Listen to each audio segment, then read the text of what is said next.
Assalamualaikum warahmatullahi wabarakatuh. Saya Toto Iswanto dengan NIM 2003-2085 akan menjelaskan tentang ruang lingkup perkebunan dan agribisnis kelapa sawit sebagai bentuk tugas video dalam mata kuliah pengelolaan perkebunan. Baik, langsung saja saya akan menjelaskan apa itu pengertian dari perkebunan.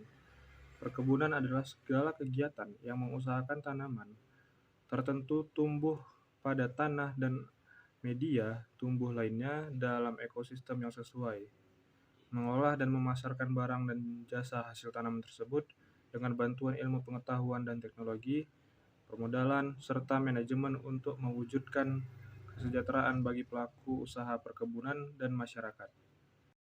Selanjutnya saya akan menjelaskan tentang dasar hukum perkebunan.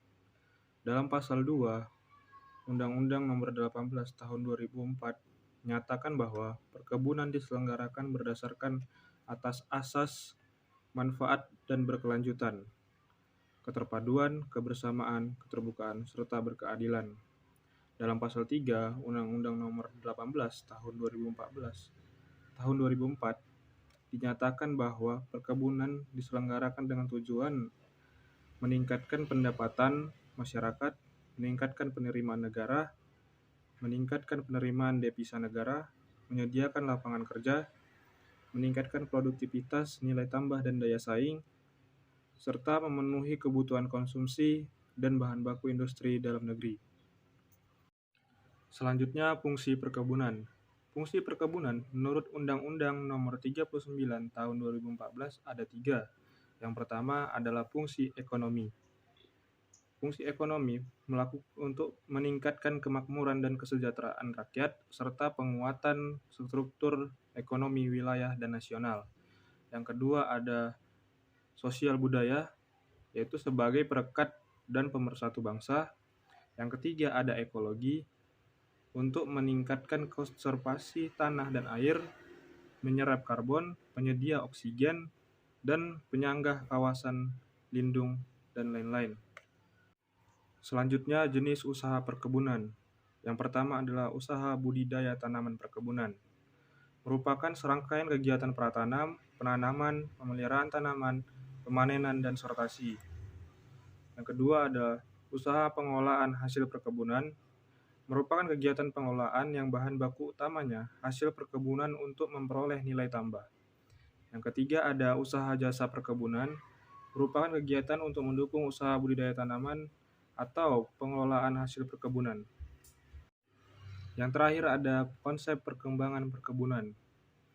Meliputi beberapa aspek.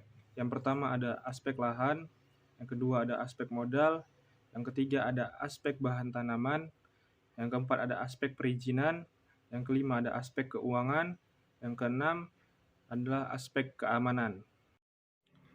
Baik, selanjutnya saya akan menjelaskan tentang tingkatan manajemen.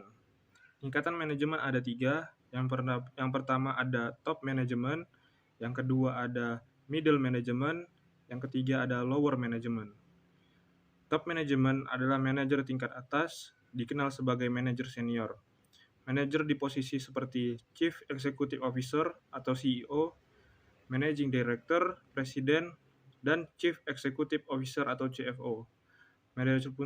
Manajer puncak membuat keputusan daripada mengarahkan operasi perusahaan sehari-hari, menetapkan tujuan dan strategi perusahaan, termasuk kebijakan perusahaan dan rencana bisnis. Sedangkan middle management adalah manajer tingkat menengah berada di bawah manajer tingkat atas, seperti manajer departemen atau HOD, manajer cabang, manajer regional, atau manajer umum atau GM. Eksekutif tingkat menengah ditugaskan untuk mendukung dan memotivasi eksekutif tingkat bawah untuk mencapai tujuan bisnis mereka, atau memberikan saran dan rekomendasi yang sesuai kepada eksekutif tingkat yang lebih tinggi. Yang terakhir ada lower management. Tingkatan manajemen ini juga dikenal sebagai manajer lini pertama, meliputi manajer dengan posisi seperti supervisor shift, manajer operasi, kepala departemen, dan manajer kantor. Manajer tingkat bawah bertanggung jawab atas karyawan secara langsung memproduksi produk atau jasa yang ditawarkan oleh perusahaan. Baik, pada slide terakhir saya akan menjelaskan tentang penyebaran perkebunan kelapa sawit di Indonesia, luas lahan, dan ekspor kelapa sawit di Indonesia. Yang pertama, penyebaran. Perkebunan kelapa sawit di Indonesia terbanyak ada pada 2 pulau, yaitu Pulau Sumatera dan Pulau Kalimantan. Sementara perkebunan kelapa sawit 40%-nya dikuasai oleh perkebunan rakyat, sisanya perkebunan milik swasta dan milik negara. Selanjutnya, luas area di perkebunan di Indonesia terus bertambah setiap tahunnya. Begitu juga dengan produksi, sementara produktivitas bertambah namun tidak signifikan. Berikut juga bisa dilihat harga TBS serta CPO dari tahun ke tahun, serta tujuan dari ekspor kelapa sawit di Indonesia.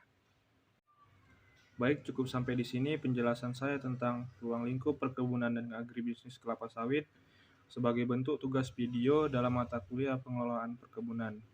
Sekian dan terima kasih. Assalamualaikum warahmatullahi wabarakatuh.